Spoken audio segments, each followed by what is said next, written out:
Hello everyone, and thank you all for joining us. It is a great pleasure to welcome you to our webinar. My name is Michalina Niedroszlanska, and I am a business development and China desk specialist at RSM Poland. And today's webinar is a partnership with our colleagues from RSM China. Today, I'm joined by Jessie Yang, who's a tax partner from RSM China. Jessie has almost 20 years of experience in providing tax compliance and advisory for multinational corporations, as well as domestic clients.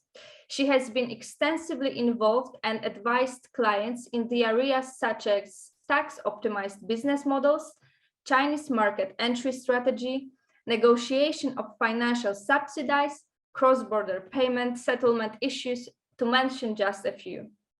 Jessie, welcome. I'm really looking forward to this meeting, and it's a real pleasure to have you join us today. Thank you. So let's dive into the topic. China is the world's second largest economy and the largest country in the world by population, with over 100 cities of more than 1 million people. For the past few decades, it has been considered a land of opportunities for foreign investors who were attracted by growing consumer market, low labor costs, and developed infrastructure. However, in recent years, we have experienced massive challenges due to anti-COVID measures and more recently also geopolitical impact of the war in Ukraine.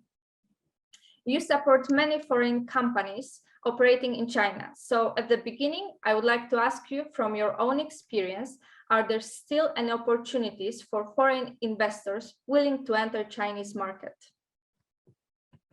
Thank you. This is a very broad question, but also a very important one.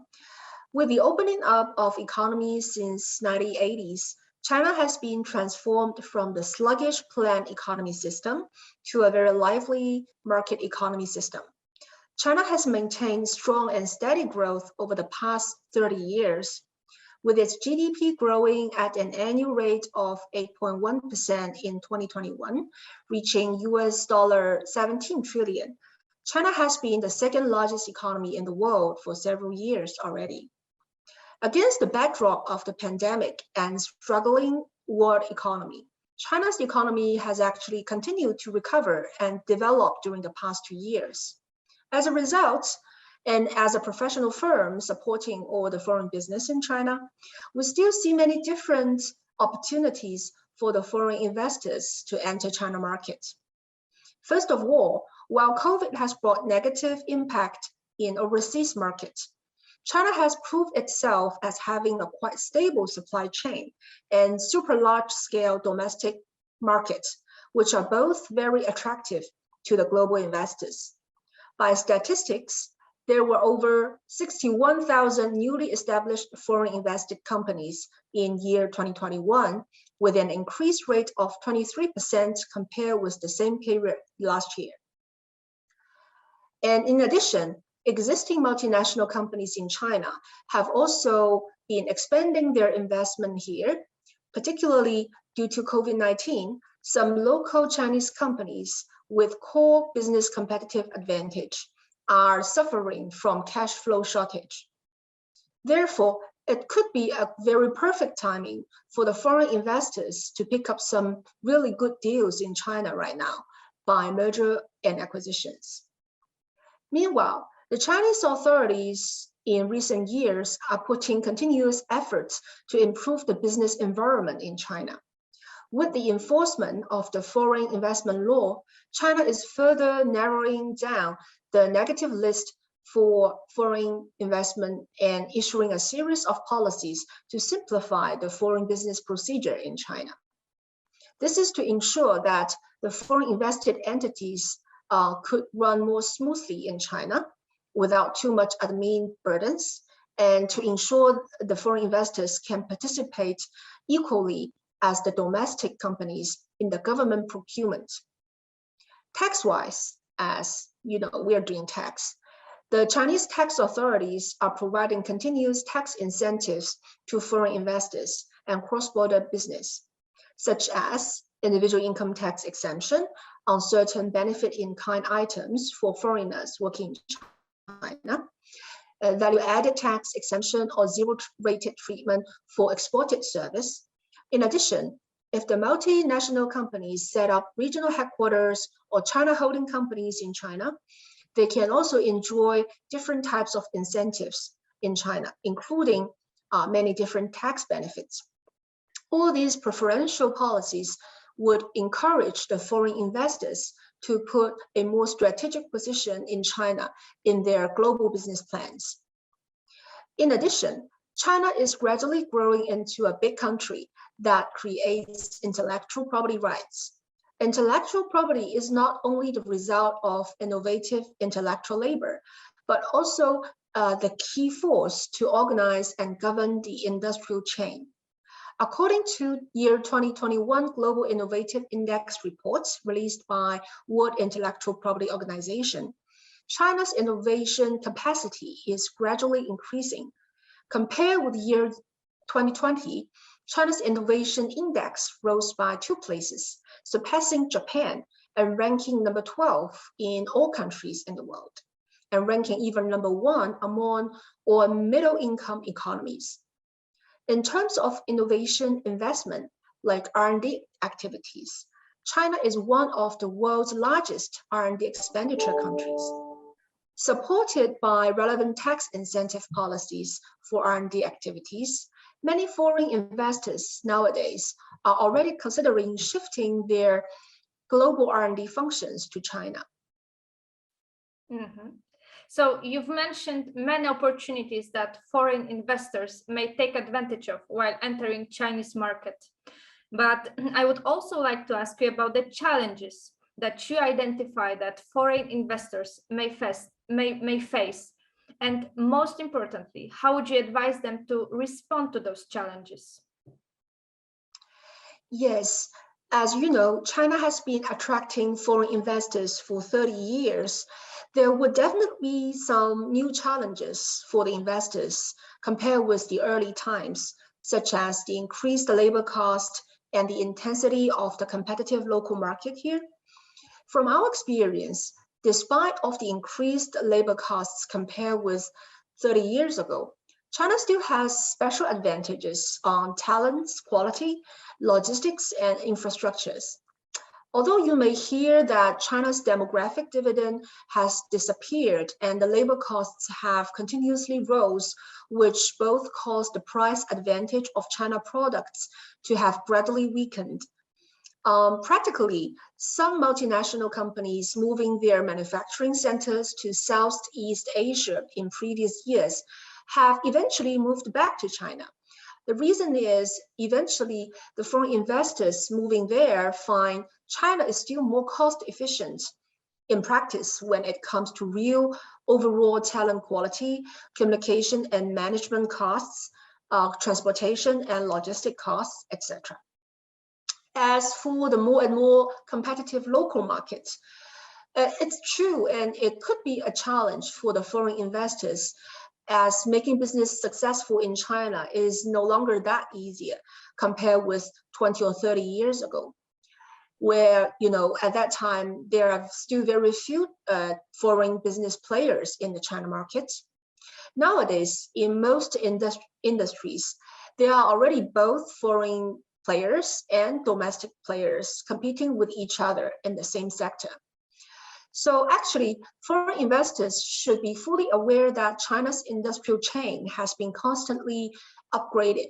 In terms of production factors, China has gradually changed from the traditional manufacturing as 30 years ago to advanced production with more high-tech factors.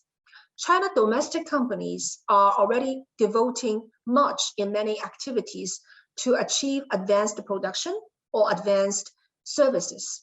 So the foreign investors should also adjust the functions of their China operation in their global supply chain and trying to catch the development focus of China economy and utilize relevant tax incentives for the encouraged projects in China.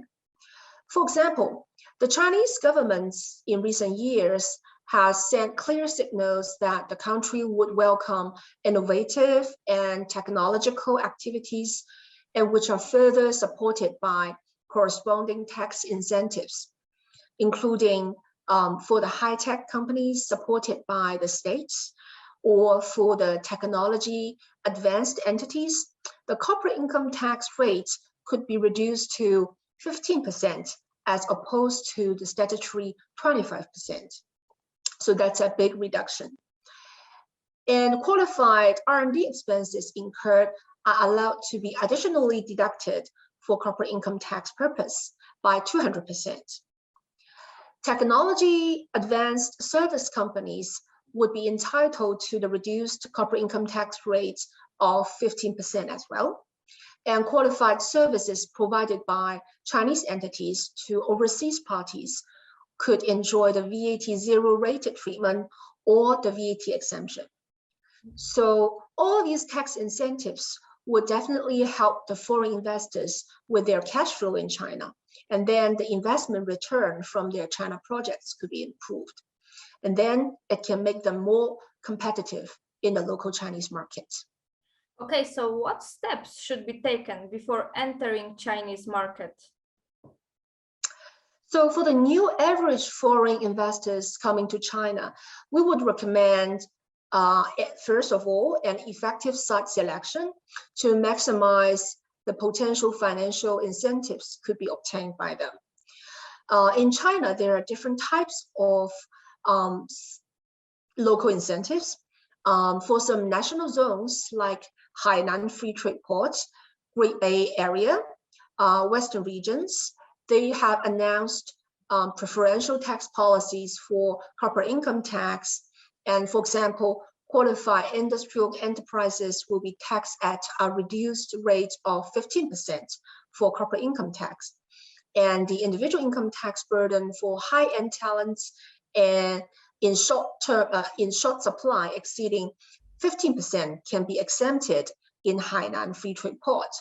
But then, for those national zones, the preferential tax treatment would also be subject to certain conditions like operation substance in that location.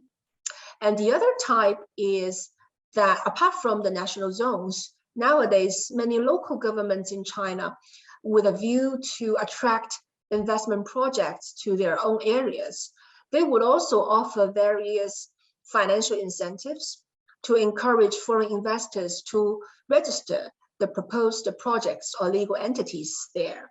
The incentives offers can include, free rentals, reduced lead price, tax rebates, relocation subsidy, project financing, industry-specific investment grants, low IIT for senior management, and others.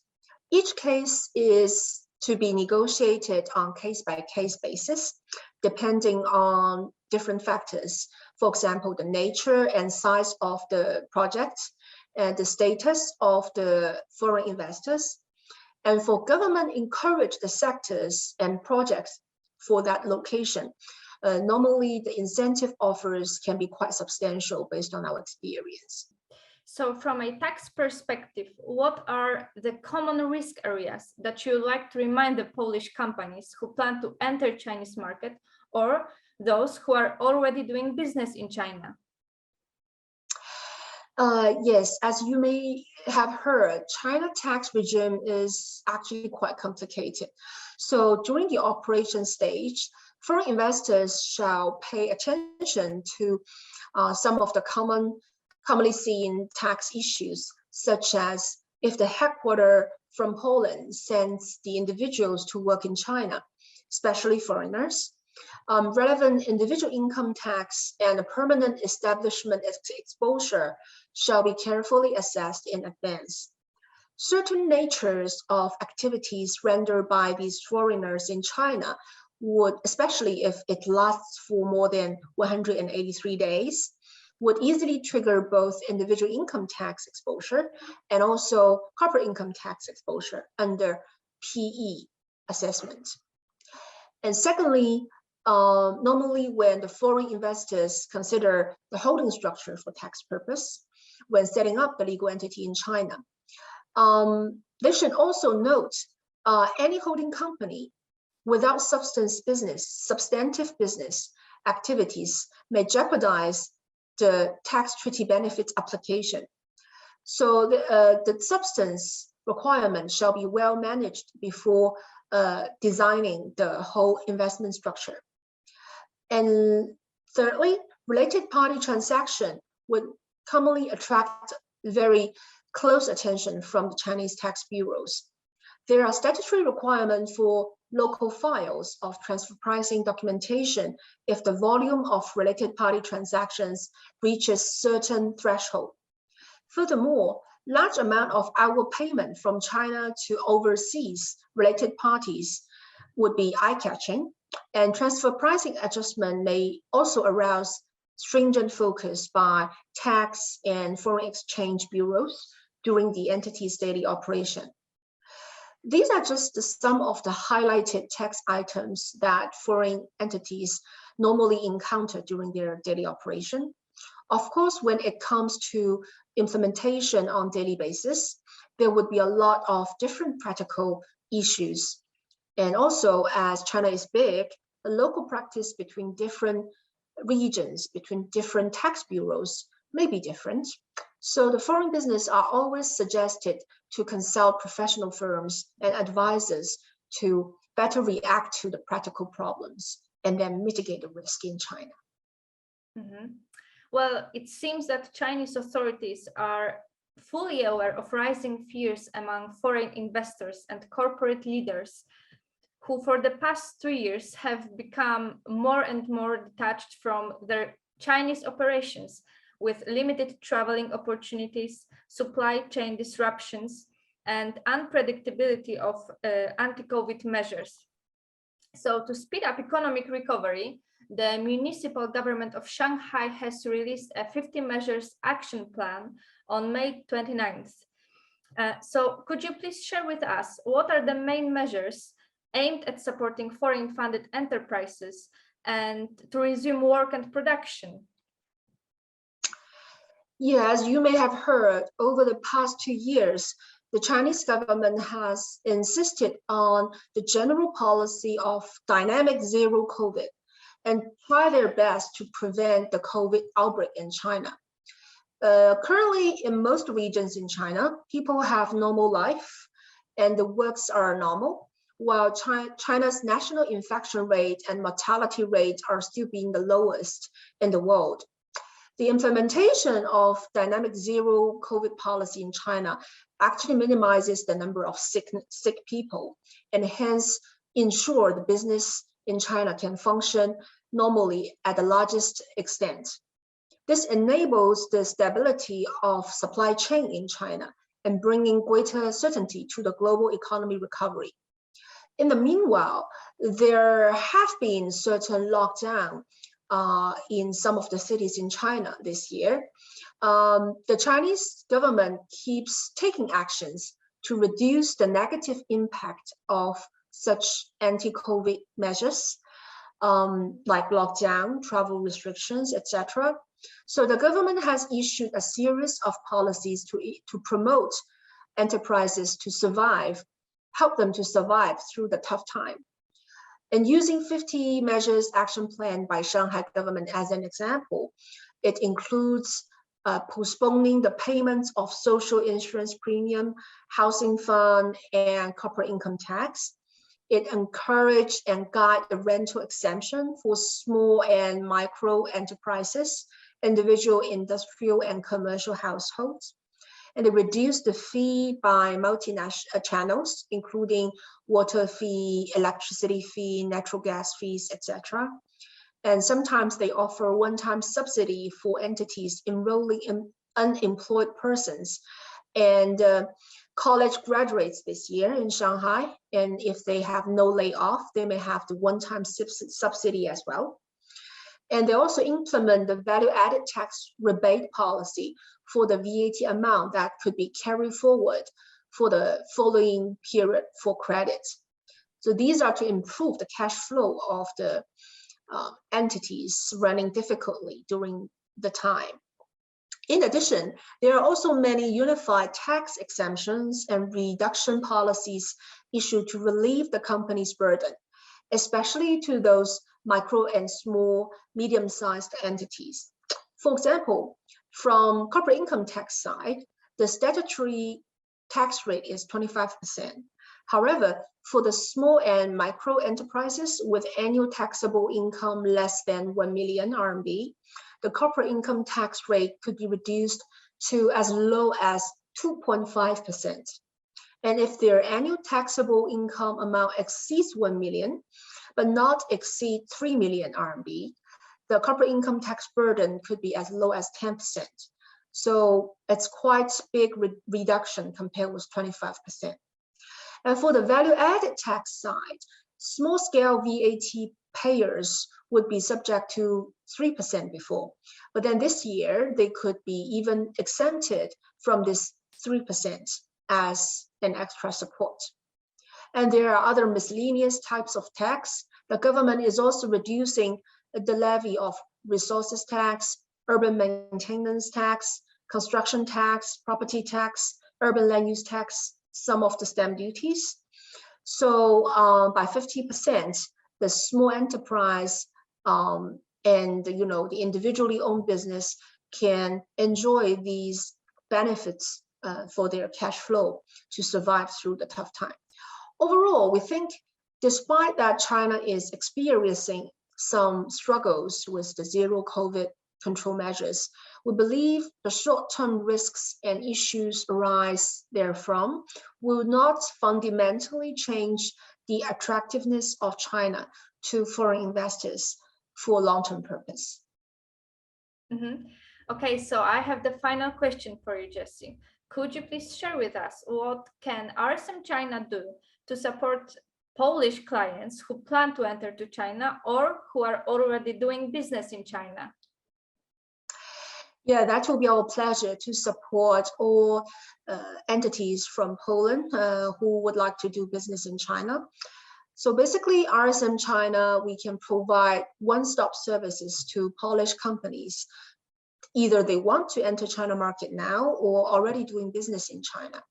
From helping them with the investment holding structure advice to the legal entity setup, from capital and loan injection to future fund repatriation, from daily bookkeeping tax filings work to special tax issue solutions such as transfer pricing, stock option plans, individual income tax planning for expatriates, etc. And we can also help them to